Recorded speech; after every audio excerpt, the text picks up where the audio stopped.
అక్కమ్మగుడిని పెళ్లి చేసుకున్న చెల్లి పార్ట్ 2. అక్కమ్మగుడిని పెళ్లి చేసుకున్న చెల్లి మొదటి భాగం తర్వాత దీపక్ కాకి రేఖా పావురం రెండూ సరదాగా మాట్లాడుకుంటూ ఉండగా అదే బెడ్ కింద ఉన్న కావ్య పిచ్చుక కన్నీళ్లు పెట్టుకుంటూ, నన్ను ప్రేమించినట్టు నటించి ఇంతలా మోసం చేస్తావా? నేను ఊరికే వదిలిపెట్టాను దీపక్. మా బావ చెబుతుంటే అది నిజం కాదని నిరూపించడానికి ఇంత దూరం వచ్చాను. కానీ నిజమని తెలిసింది. నువ్వు మా అక్కని చంపిన హంతకుడివని అర్థమైంది. కానీ నిరూపించే ఆధారాలు కావాలి కదా, ఆ ఆధారాలు కూడా సేకరిస్తాను అని అనుకుంటూ దీపక్ కాకి రేఖా పావురం మాట్లాడుకుంటున్న మాటలు వింటూ ఉంటుంది. అది సరే, కానీ ఆ కావ్యకి నీ మీద అనుమానం కలిగితే? పిచ్చిదానా, నా మీద అనుమానం ఎందుకు కలుగుతుంది చెప్పు? ఎందుకంటే తన బావ ఆకాష్ తనను కలవడానికి వచ్చాడు అని రేఖపావురం అనగానే దీపక్ కాకి వాయిస్ చేంజ్ అయింది. ఎప్పుడొచ్చాడు? ఏం మాట్లాడాడు? ఏం మాట్లాడాడన్నది నాకు తెలీదు, కానీ కావ్య పిచ్చుక ఆకాష్ కాకి రెండు మాట్లాడుకోవడం మాత్రం చూశాను అని చెప్పగానే కొంచెం కోపంగా, ఏయ్ నిజం చెప్పు.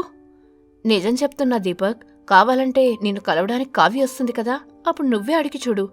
ఏదేమైనా ఆకాష్ కావ్య కలిసిపోతే నువ్వు కటకటాల్లోకి వెళ్లడం ఖాయం, అది గుర్తుపెట్టుకో అని చెప్పగానే దీపక్ కాకి వెర్రివాళ్ల ఒక నవ్వు నవ్వి, నన్ను జైలుకు పంపడం అంత ఈజీ కాదు రేఖ. అందుకు తగిన విధంగా ఆధారాలుండాలి. అవి నా దగ్గర భద్రంగా ఉన్నాయి. ఎంత భద్రంగా ఉన్నా మనం బతికినంత కాలం ఈ బాధ తప్పదు కదా. అందుకని ఆకాష్ కాకిని చంపేస్తే అప్పుడు మనకి ఎలాంటి సమస్య వచ్చేది ఉండదు కదా. ఈ ఆలోచన కూడా బాగుంది, అలాగే చేద్దాం అని చెప్పగానే బెడ్ కింద ఉన్న కావ్య పిచ్చుక ఆశ్చర్యపోతుంది. ఎలాగైనా ఈ విషయం బావకి చెప్పి జాగ్రత్తగా ఉండమనాలి. ఇప్పుడు నేను వీళ్ళ కంటపడకుండా జాగ్రత్తగా బయటపడాలి అని అనుకుంటుంది. దీపక్ కాకి రేఖపావురం రెండు ప్రేమగా మాట్లాడుకుంటూ ఉంటాయి. ఒక రోజున ఆకాష్ కాకి కూతురు కీర్తి పిచ్చుకను వీప్ మీద కూర్చొని పెట్టుకుని గాలిలో అలా హుషారుగా తిరుగుతూ ఉంటాడు. చాలా సంతోషంగా ఉంది నాన్న. నాకు కూడా నాన్న అని తండ్రి కూతుర్లు మాట్లాడుకుంటూ ఉండగా కావ్య పిచ్చుకొచ్చింది. కావ్యని చూసి ఒక చెట్టు మీద వాలింది ఆకాష్ కాకి. కావ్య పిచ్చుక తన పక్కన వాలింది. కీర్తి పిచ్చుకను తన దగ్గరికి తీసుకుంది. సారీ బావా, దీపక్ ఇంతలా మోసం చేస్తాడని అనుకోలేదు. వాడు రేఖ కలిసి ఉండటం అక్క చూసింది, నిలదీసింది. దాంతో దీపక్ చంపేశాడు. ప్రాణంతో ఉన్న అక్కను తీసుకొచ్చి ఇంట్లో వదిలిపెట్టి వెళ్ళిపోయాడు. కత్తిని నువ్వు తీయడం వల్ల నువ్వు హంతకుడివయ్యావు. ఇప్పటికైనా సంతోషం కావ్య, నీకు నిజం తెలిసింది. వాడు నిన్ను కూడా చంపేస్తానని అంటున్నాడు. దయచేసి ఒంటరిగా మాత్రం ఉండొద్దు. అసలు ఇల్లు దాటి బయటకు రావద్దు. ఇంటికి పదబావా, ఇంట్లోనే కీర్తితో ఆడుకుందు. నన్ను వాడికి భయపడకుండా దాక్కోమని అంటున్నావా కావ్య? లేదు బావా, కీర్తి గురించి ఆలోచించమని చెప్తున్నాను. నువ్వున్నావు కదా, తండ్రిగా నువ్వు కూడా ఉండాలి బావా. అమ్మ నాన్నలుగా ఇద్దరూ నాకుండాలి అని చెప్పగానే కావ్య పిచ్చుక ఆకాష్ కాకి సంతోషపడతారు. కీర్తి పిచ్చుకను తీసుకుని తమ ఇంట్లోకి వెళ్తారు. ఒక రోజున దీపక్ కాకి వచ్చి కావ్య పిచ్చుకను కలిసింది. మొత్తానికి మీ అక్కను చంపింది నేనేనని నీకు తెలిసిపోయింది. మీ అక్క సెల్ ఫోన్ని కూడా తీసుకున్నావు, కానీ అందులో మీ అక్క తీసిన వీడియో ఉందా లేదా అని చూసుకోవా? నువ్వు డిలీట్ చేసినా నేను ఆ డిలీట్ చేసిన దాన్ని పోలీసుల సహాయంతో తిరిగి తెప్పిస్తాను. అంతవరకు నువ్వు బతుకుండాలి కదా అని దీపక్ కాకి కత్తి తీస్తుంది. పొడవడానికి వస్తుండగా ఆకాష్ కాకి అడ్డుపడి తన కాళ్లతో పొడుస్తుంది. అంతే, దీపక్ కాకి కింద పడుతుంది. ఆకాష్ కాకి కావ్య పిచ్చుక రెండు వచ్చి దీపక్ కాకి ముందు వాళ్తాయి. నేనుండగా నా మరదలను చంపనిస్తానా? చేసిన తప్పు ఒప్పుకో దీపక్, తక్కువ శిక్ష పడుతుంది. తొందరగా బయటకొస్తావు. నీకోసం నీ రేఖాపావురం ఎదురు చూస్తూ ఉంటుంది అని చెప్పగానే దీపక్ కాకి బాధగా, కావ్య, నేను నిన్ను మోసం చేయాలనుకున్నది నిజం, కానీ మీ అక్కను చంపాలని మాత్రం అనుకోలేదు. అది అనుకోకుండా జరిగింది. తనను బతిమాలను, ఎవ్వరికి చెప్పొద్దని వేడుకున్నాను, కానీ వినలేదు. అందుకని కత్తితో పడి చంపేశావు కదా. కత్తిని తీసింది కూడా పొడవడానికి కాదు బ్రదర్, బెదిరించడానికి. కానీ రేఖ నన్ను నెట్టేసింది. అంతే, నేను బ్యాలెన్స్ తప్పి తన మీద పడ్డాను.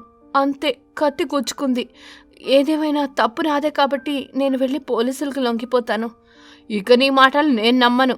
నేను నిన్ను స్వయంగా తీసుకెళ్లి అప్పగిస్తాను. వద్దు బావా, దీపక్ కాకి మాటల్లో నిజాయితీ కనిపిస్తోంది నాకు. తను పోలీసులకు లొంగిపోతాడు. ఒకవేళ మారకుండా అలాగే ఉంటే ఏదో ఒకనాడు దిక్కులేని చావు వస్తుంది. అందుకు మనం బాధ్యులం కాదు. దీపక్, మారి మనసారా శిక్ష అనుభవించి బయటకు రా. అప్పుడు నీకు కావ్యకి నేనే పెళ్లి చేస్తాను. వద్దు బ్రదర్, కీర్తి కోసం నువ్వే కావ్యని పెళ్లి చేసుకోవాలి అని చెప్పి అక్కడి నుంచి దీపక్ కాకి వెళ్ళిపోతుంది. అప్పుడు కావ్య పిచ్చుక ఆకాష్ కాకిని పెళ్లి చేసుకుంటుంది. కీర్తితో కలిసి సంతోషంగా ఉంటాయి. పేద పిచ్చుక కుండ వేసి. చీకటి పడుతుండగా కూలీ పనికి వెళ్ళిన ఆకాష్ కాకి డబ్బులు తీసుకుని ఇంటికి వచ్చాడు. ఇంటి బయటున్న మట్టి పొయ్యి దగ్గర భార్య కావ్య పిచ్చుక చపాతీ చేస్తుండగా కొడుకు రవి కాకి కూతురు కీర్తి పిచ్చుక చపాతీలు తింటూ ఉంటారు. మా పిల్లలు చాలా మంచివాళ్లు, బుద్ధిగా తల్లి దగ్గర కూర్చొని చపాతీలు తింటున్నాయి. వచ్చావా నాన్న? అలా బయటకు తీసుకెళ్ళేమైనా కొనివ్వు. అవును నాన్న, నువ్వు ఈ మధ్య మమ్మల్ని బయటకు తీసుకెళ్ళడం లేదు. ఈరోజు ఎలాగైనా తీసుకెళ్ళాలి. పని నుంచి ఇప్పుడే వచ్చాను కదా పిల్లలు, చెమట వాసనతో ఉన్నాను. స్నానం చేసుకున్న తర్వాత తీసుకెళ్తాను. ఇంతలో మీరు అమ్మ చేస్తున్న వేడి వేడి చపాతీ తినండి. మామూలు వేడి కాదు నాన్న, ఇది మహావేడి. ఎండ మామూలుగా ఉండటం లేదు నాన్న. నేను, అమ్మ, చెల్లి చెమట నీళ్లతో పగలంతా స్నానం చేస్తూనే ఉన్నాం. అవును నాన్న, ఎండవేడికి ఇంట్లో ఉండలేకపోతున్నాం. ఏం చేయాలో అర్థం కావడం లేదు. ఎక్కడికి వెళ్ళాలో తెలియడం లేదు. అంత చిరాకులేస్తోంది. ఫ్యాన్ ఉంది కదా తల్లి, ఫ్యాన్ వేసుకోండి. ఆ ఎండకి ఫ్యాన్ కూడా వేడెక్కి దాని గాలి కూడా మరింత వేడిగా వచ్చి మమ్మల్ని కాల్ చేస్తోంది నాన్న. మరి ఏం చేద్దాం బాబూ? ఏసీ కొందాం నాన్న.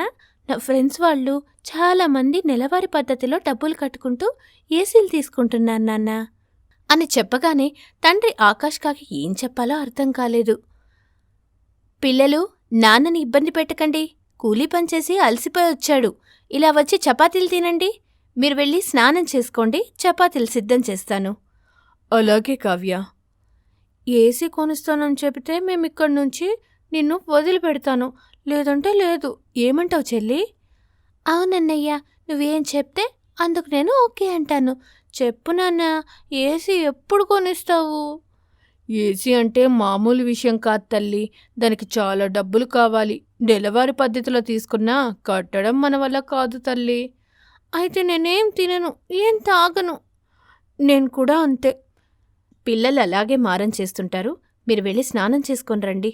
వెళ్ళండి, నేను పిల్లలకి నచ్చజెపుతాను అని చెప్పగానే ఆకాష్ కాకి ఏం మాట్లాడకుండా వెళ్ళిపోతుంది. అలా సమయం గడిచిపోతూ ఉంటుంది. ఓ రాత్రివేళ పడుకోకుండా కావ్య పిచ్చుక ఇంటి బయట నిలబడి బాధగా దిక్కులు చూస్తుండగా భర్త ఆకాష్ కాకి వచ్చింది. ఏమిటి కావ్య, నిద్ర రావడం లేదా? పిల్లలలా గాలి కావాలి, చల్లగా ఉండాలి, అప్పుడే మేము పడుకుంటాం, లేదంటే ఇలాగే గోల చేస్తామంటూ ఇప్పటి వరకు ఇబ్బంది పెట్టారు. ఎంతో ఓపిక తెచ్చుకొని పిల్లల్ని పడుకోబెట్టాను. రిలాక్స్ కోసం ఇలా బయటకొచ్చాను. పిల్లల్ని సవరించడంలో నీకున్న ఓపికకు నిజంగా దండం పెట్టొచ్చు తెలుసా? చాలేండి, తల్లిగా అది నా బాధ్యత. రాత్రివేళ ఎంతో కొంత చల్లగా ఉంటుంది, గాలి కూడా చల్లగా ఉంటుంది. అయినా ఇంకా కూల్ కావాలని గోల చేస్తుంటారు పిల్లలు. అదే పగటిపూట, వామ్మో, ఊహించుకుంటేనే గుండెలో దడ పుడుతోంది కావ్య. రాత్రి కాబట్టి వాతావరణం చల్లబడుతుంది, బయట చల్లగా ఉంటుంది. పగటిపూట సూర్యుడు బగబగ మంటుతూ ఉంటాడు. ఆ మంటకు అడవి, ఇల్లు, గాలి, నీరు ఇలా ప్రతిదీ కాలిపోయేలా వేడెక్కుతున్నాయి. దాంతో పిల్లలు ఇంట్లో ఉండలేకపోతున్నారు. బయట వేడి, ఇంట్లో వేడి తట్టుకోలేకపోతున్నారు. నువ్వు చెప్పేది నిజమే కావ్య, కానీ మా ఆర్థిక పరిస్థితి కూడా చూసుకోవాలి కదా. అందుకే కదా పిల్లలకు ఎన్ని విధాల నచ్చచెబుతున్నాను.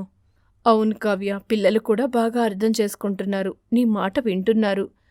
పిల్లలంతలా అర్థం చేసుకుంటే నేనిలా బయటకు వచ్చి ఎందుకు ఆలోచన చేస్తుంటాను చెప్పండి అని ఇద్దరు చాలాసేపు ప్రేమగా మాట్లాడుకుంటూ ఉంటారు. మరుసటి రోజు సాయంత్రం పూట భయపడుతూనే ఆకాష్ కాకి ఇంటికి వచ్చాడు. ఇంట్లో ఉన్న మట్టికుండ ఏసీని చూసి ఆశ్చర్యపోయింది. పిల్లలు రవికాకి, కీర్తి పిచ్చుక ఆ చల్లని గాలికి సంతోషపడుతూ అల్లరి చేస్తుంటారు. కావ్య పిచ్చుక ఇంటికి వచ్చిన భర్త ఆకాష్ కాకిని చూసింది. వచ్చారా?